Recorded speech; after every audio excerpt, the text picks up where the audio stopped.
I'm live. Good afternoon.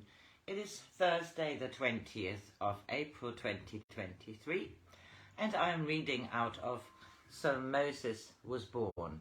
It is one of Joan Grant's far memory books. She was able to remember her previous lives. She lived 1907 to 1989 and she wrote 7 far memory books. This one is the 7th, and it is life in the old Egypt at the time, or just before Moses was born. It is from the view of Nebunefer, who was a brother, the older brother of Ramoses. There were 3. Karaden is the oldest. He is a vizier. So here we are in the middle of this chapter entitled Victor of Kardesh.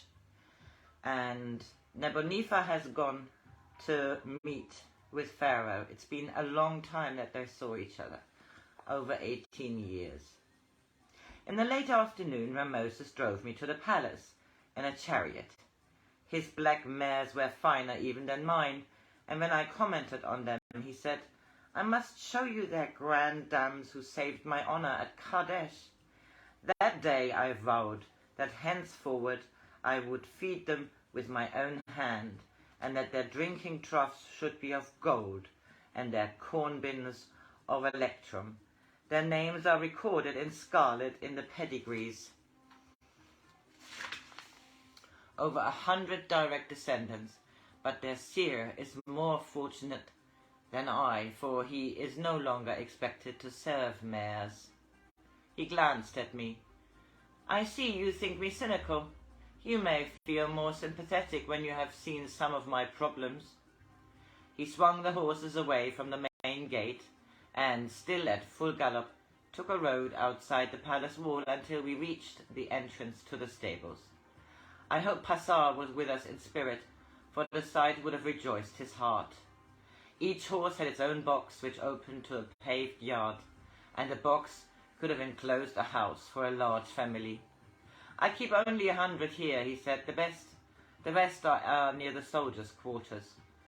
A groom came forward and handed Ramoses a basket of carrots, each piece scrupulously clean and cut into slices. In the center of the range of yards was one remarkable for its gilded rail, the elaborate frescoes of the Victories in Thebes at Kardesh, which decorated the face of the building. 2 mares, their noses grey with age, lifted their heads and whinnied as he approached. I wondered if Pharaoh's children had ever seen his eyes so gentle. "It is not warm enough for the women to be in the swimming pool, but you will see some of them in the garden," he said as we left the stables. I should have welcomed the opportunity to notice the trees and flowering bushes, for many were unfamiliar to me. But there were women in arbors, women being fanned by Nubian pages, women playing with children, and women caressing monkeys.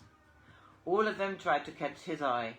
All of them were ignored as though they were the twittering birds of which their voices reminded me. The children were more fortunate, for he smiled at several and even patted on the head 2 or 3 who ran to greet him. He went through a cedar wood door which led to his private garden, and he slammed it behind him. "Now we are safe from them," he said with a sigh of relief. "No one comes into my part of the palace without an express invitation." "Not even the queens?"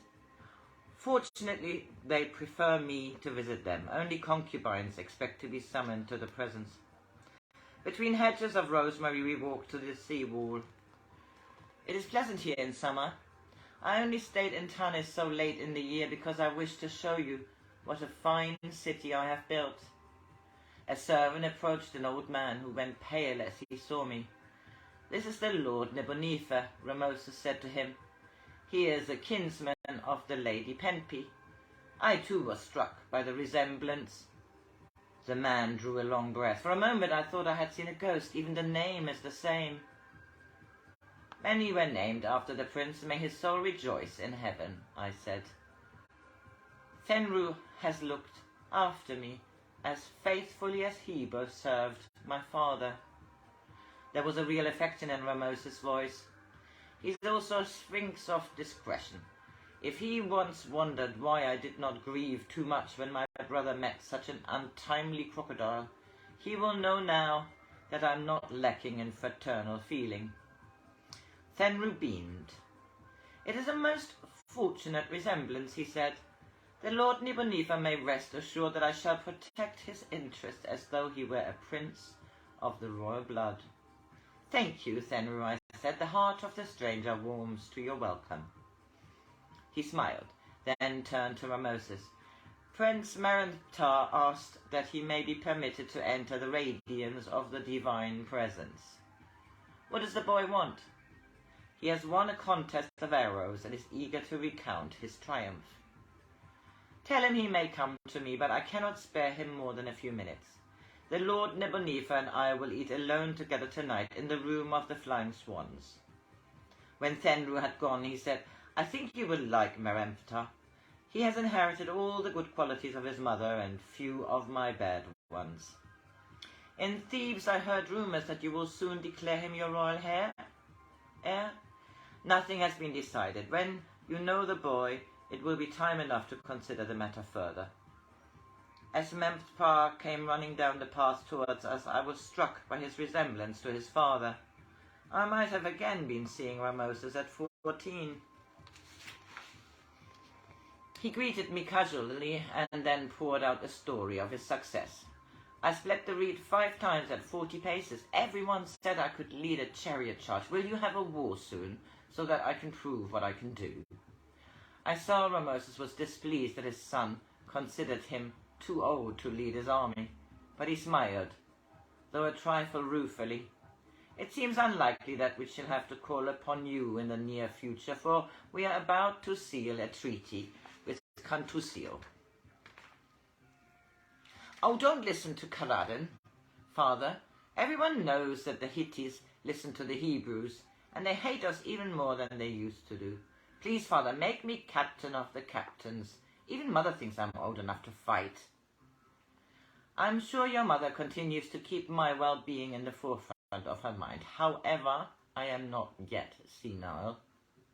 "Of course you're not senile," said the boy, with a lack of tact which is so usual in the young when considering their middle-aged parents.